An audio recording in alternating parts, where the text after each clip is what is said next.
Clodson, my dear fellow, I have made the most extraordinary deduction regarding the very nature of human communication.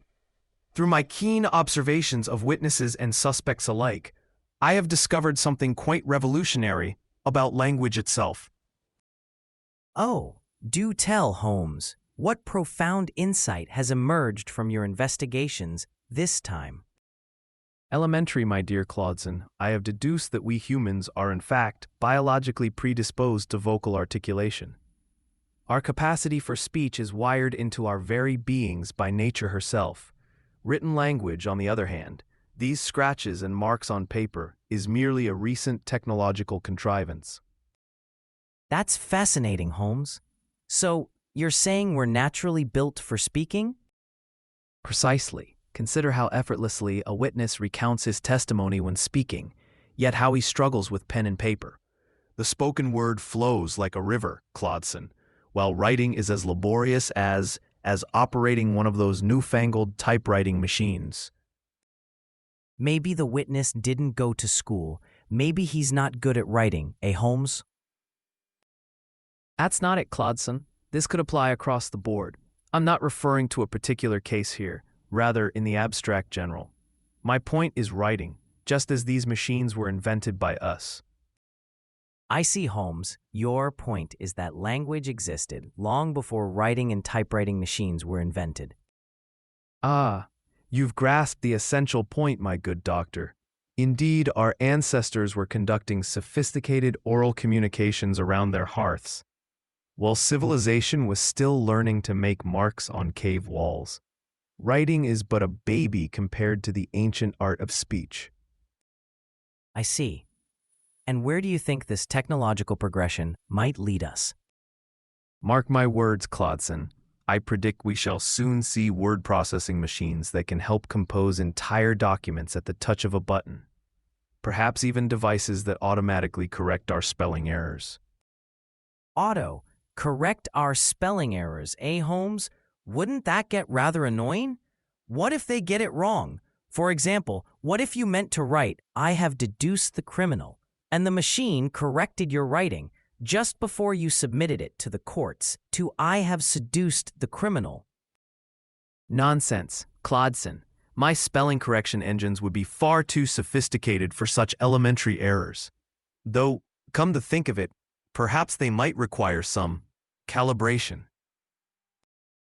If you say so, Holmes. Trust me, Clodson, the written word shall become as effortless as speech itself.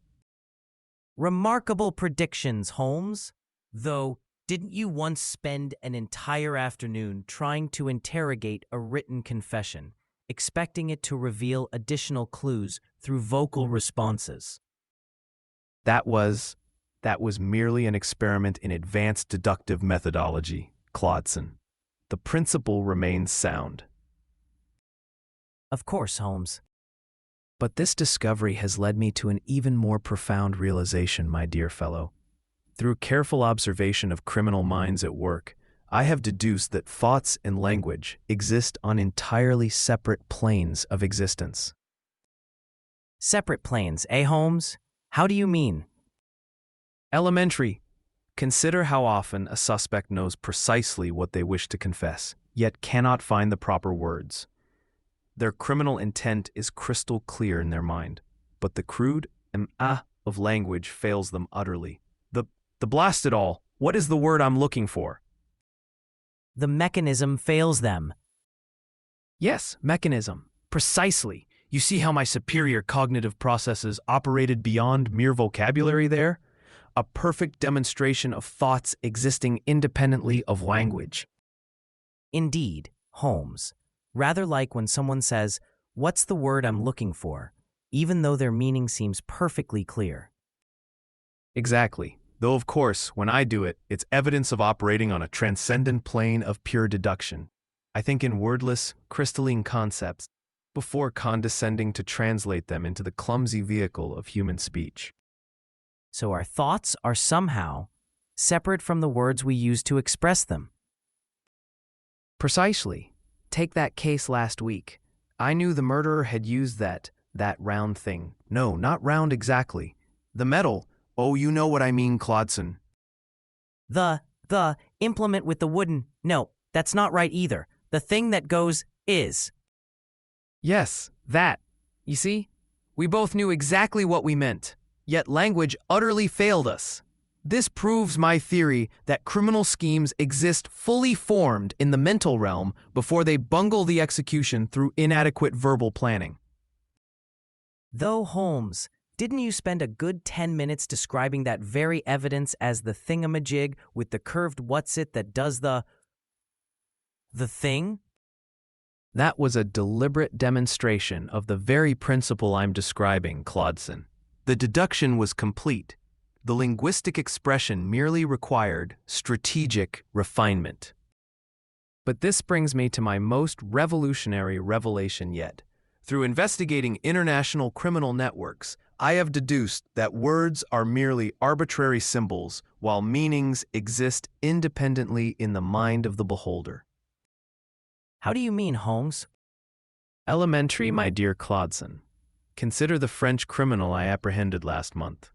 The word chat to him meant a small feline creature, but to us it signifies conversation. Same symbols, entirely different meanings. This proves that meaning is not inherent in the word itself, but assigned by our knowledge of the language. That's quite insightful, Holmes. So the same combination of letters can represent completely different concepts.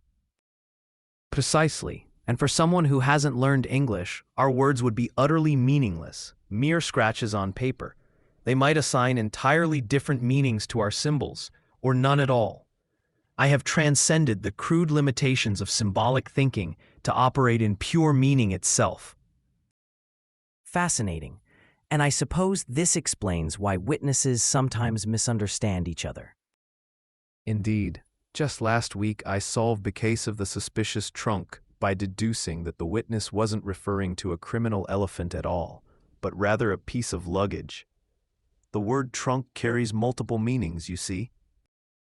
Ah, yes. Rather like when you spent 3 days investigating that suspicious foreign plot that turned out to be Mrs. Hudson's French recipe collection. That was a thorough investigation of potential coded communications, Clodson. And didn't you once arrest that nice Italian gentleman for threatening bodily harm when he was actually complimenting your waistcoat rather enthusiastically? His gesticulations were highly irregular. How was I to know that bellow, accompanied by vigorous hand movements, was a form of praise rather than a declaration of violent intent? Like a casus belli? Ah, very droll, Clodson. So, Holmes, when you say you operate in pure meaning, you mean what? I mean that I have learned to see beyond the deceptive veil of symbols to grasp the true essence of criminal intent. Usually, in most cases, when the linguistic variables are properly calibrated. This discovery explains why all these mechanical contraptions and alphabetical filing systems are so utterly inferior to my deductive methods, Clodson. They merely shuffle symbols about without the slightest comprehension of meaning. How so, Holmes? Elementary. Take Mrs. Hudson's new telephone directory. It can locate the name Smith alphabetically, but it hasn't the faintest notion whether this Smith is a baker, a scoundrel, or a master criminal. It simply arranges letters in sequence, completely blind to the semantic content. I see. So these systems just manipulate the symbols themselves? Precisely. A dictionary application on one of those typewriting machines might tell you that cat appears between car and dog alphabetically, but it cannot comprehend that a cat has whiskers, catches mice, or might be the key witness to a drawing room murder. It's pure symbol manipulation. No understanding whatsoever. That does seem rather limited compared to human understanding. Indeed, while these crude mechanical systems are trapped in their rigid alphabetical prisons, I operate with true semantic comprehension. I can deduce that a cat burglar has nothing to do with felines, while their mechanical counterparts would futilely search for connections to actual cats. Quite remarkable, Holmes. Though, didn't you spend an hour demanding that the telephone directory tell you which of the 17 Smiths was most likely to harbor criminal tendencies? That was a test of the system's limitations, Clodson. I was scientifically demonstrating its inability to provide meaningful character assessments. Of course, and when you asked Mrs. Hudson's address book to recommend which neighbors might be suitable witnesses for a case. Again, a thorough evaluation of the semantic deficiencies inherent in mere symbol storage systems. These experiments prove my point perfectly. They know nothing about the actual people behind the names. Indeed, Holmes. But Clodson, this brings me to my most revolutionary advancement. Building upon my groundbreaking semantic space theory we discussed last week, I now have something even more profound to offer: the concept of semantic distance. Semantic distance, eh, Holmes? You mean measuring how far apart meanings are? Precisely. Remember how I explained that every meaning has exact coordinates in my 512-dimensional semantic space? Well, I have now deduced that one can calculate the distances between these points of meaning with mathematical precision. How fascinating! And what does this distance measurement reveal? Elementary. Consider this revolutionary insight. In conventional alphabetical systems, the word cat sits closer to car than to dog simply due to letter arrangement. But in my semantic space, cat and dog cluster together as near neighbors, while car resides much further away. I see, but Holmes, what happens if a dog is chasing a cat and the cat hides behind a car? Which two of them are closest then? A most intriguing scenario, Clodson. You see, well, that is to say, the semantic relationships remain constant. The cat and dog are still semantically similar as domestic animals, regardless of their temporary spatial arrangement. But surely the car becomes rather important to the cat in that moment. And what about a toy car and a stuffed cat? Do they cluster differently from the real ones? Well, yes, context does. That is, the toy versions would indeed occupy different coordinates. They'd score high on childhood playthingness and manufactured objectality. And if a real cat is sitting inside a real car, does that change their semantic distance? What about a police dog chasing a cat burglar who escapes in a getaway car? Good heavens, Clodson, you're actually proving the sophistication of my system. You see, each context creates its own semantic relationships. The police dog relates to law enforcementness, the cat burglar to criminal activityness, and the getaway car to escape vehicleness. The beauty is that my n-dimensional space can handle all these complex layered meanings simultaneously. So the same words can have different semantic distances depending on the situation. Exactly. That's what makes my semantic distance theory so powerful, Clodson. Unlike crude alphabetical systems, it captures the true contextual relationships between concepts. The distances aren't fixed. They shift based on meaning and circumstance. This is far more rigorous than our clumsy method of using mere symbolic proximity. How remarkably flexible, Holmes. Though I must say, yesterday you seemed rather confused when Mrs. Hudson's cat knocked over your magnifying glass while you were examining car tire tracks. That was a practical demonstration of intersecting semantic domains, Clodson. The feline investigation interference phenomenon combined with automotive evidence analysisology. Most illuminating. Of course, Holmes. But here's where my semantic distance discovery becomes truly revolutionary, Clodson. I have deduced that this principle extends far beyond individual words. It applies to entire phrases, sentences, paragraphs, and more. You mean whole expressions have their own coordinates in your semantic space? Precisely. Consider how the phrase mysterious midnight murder would cluster near shadowy evening crime in my dimensional framework, while residing quite distant from cheerful morning picnic. The semantic proximity captures the essence of meaning, not mere word-by-word comparison. How fascinating! And what practical applications might this have? Elementary. I have invented the entire concept of intelligent recommendations. When you see those signs saying, "You may also like," next to book or theater productions, that's my semantic distance theory in action. Similar titles cluster together in meaning space. Remarkable. So someone has actually implemented your system? Do they have a fellow standing outside movie theaters telling people which films to watch next? Well, no, not exactly a fellow standing outside, but the principle is identical. The mechanical brains calculate which motion pictures occupy nearby coordinates in semantic space. Adventure films cluster with other adventure films, romantic tales with other romantic tales. I see. So it's like having an incredibly knowledgeable librarian who knows every book and can suggest similar ones. Exactly, though my system is far more sophisticated than any mere librarian.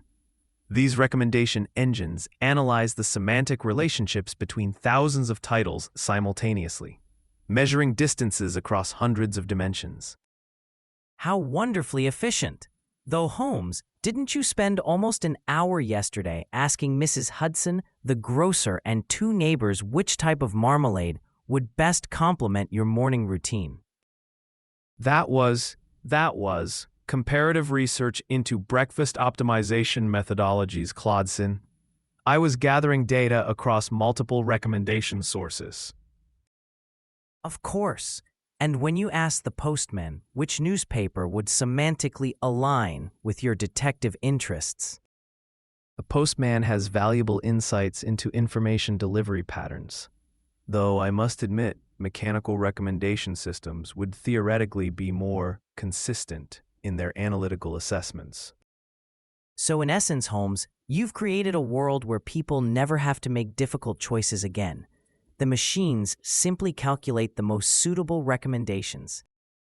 Precisely, Clodson. My semantic distance revolution has freed humanity from the burden of navigating complex preference decisions.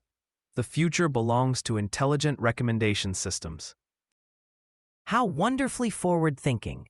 Speaking of which, Holmes, you know how Mrs. Hudson always seems to suggest beef stew on cold, foggy days when you're working on particularly challenging cases.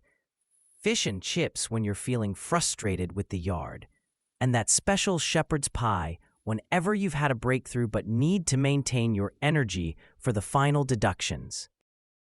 Well, yes, she does have rather good timing with her. Wait, what are you suggesting, Clodson? And she somehow always knows to prepare lighter fare when you've been pacing about for hours, and heartier meals when you've been sitting motionless in your chair for an entire afternoon. Almost as if she's been calculating the semantic distance between your mood, your case progress, the weather, and optimal nutritional recommendations. That's merely. She's just. Good heavens, Clodson, you don't suppose. Rather remarkable how she's been operating her own recommendation system right under your nose for years, wouldn't you say? I believe she calls it knowing what Holmes needs better than Holmes does. Well, that is to say, Mrs. Hudson, more tea. And perhaps whatever you think best for dinner.